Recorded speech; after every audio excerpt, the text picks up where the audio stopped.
Your love of the West and your early travels there, and your study of historical frontier days, from which I have profited, have been strong factors in my undertaking this book, and they, like Stevenson's noble words, have made me see the wonder, the dignity, the importance of the subject. For the romance, for the inspiration, I have my own love of the wild desert, plain, and mountain. I have Doyle's stories of sudden death and terrible lust and alluring gold, unforgettable stories. And it seems as though all the labor and violence and havoc of those years have become embodied in my imagination. So here I give you my book, for which I have written all the others, and I do it with hope and dread and fear, and yet with joy. Faithfully, Zane Grey.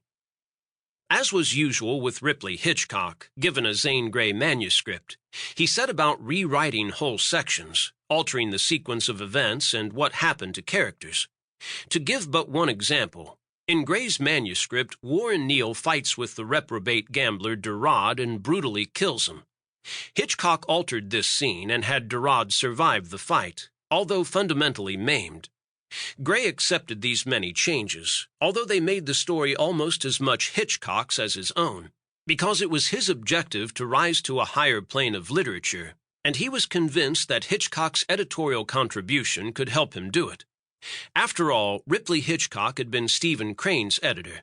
Harper & Brothers sold a condensed section of the Hitchcock version of the novel to Blue Book, a prestigious monthly pulp fiction magazine, where it appeared under the title The Roaring UP Trail in 8 installments, from May 1917 to December 1917.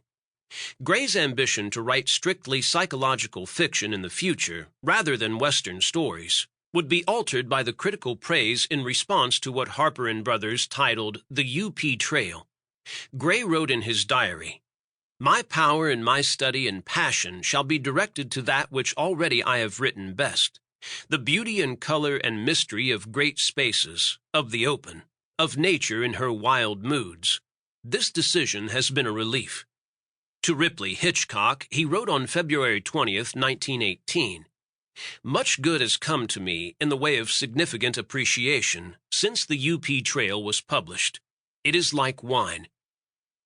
I do not know what the critical reception would have been had Harper & Brothers published Grey's historical novel as he wrote it. One thing is certain. His version contains scenes of unique power and images that will stay with you long after reading it.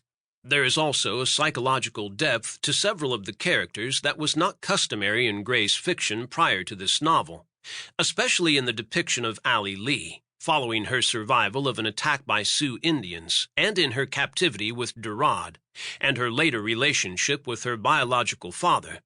Moreover, despite the occasional awkwardness in transitions, there is an elemental power in this narrative that was compromised, if not lost altogether, in the Ripley Hitchcock version. For his part, Grey would not revise his view of editorial intervention in his stories until the conflict erupted over the censorship imposed by Harper & Brothers on The Vanishing American. From that point forward, everything changed.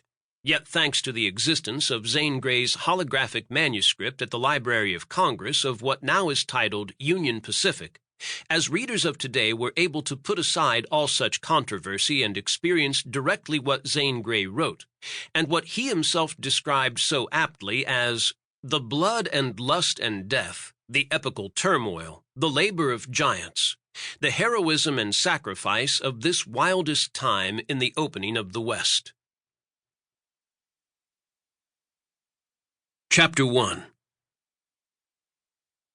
In the early 60s, a trail led from the broad Missouri, swirling yellow and turgid between its green-groved borders, for miles and miles out upon the grassy Nebraska plains, westward over the undulating prairie, with its swales and billows and long winding lines of cottonwoods, to a slow vast heave of rising ground, Wyoming, where the herds of buffalo grazed and the wolf was lord, and the campfire of the trapper sent up its curling blue smoke from beside some lonely stream.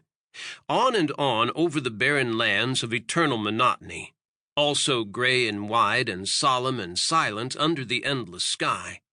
On and ever up to the bleak black hills, and into the waterless gullies and through the rocky gorges.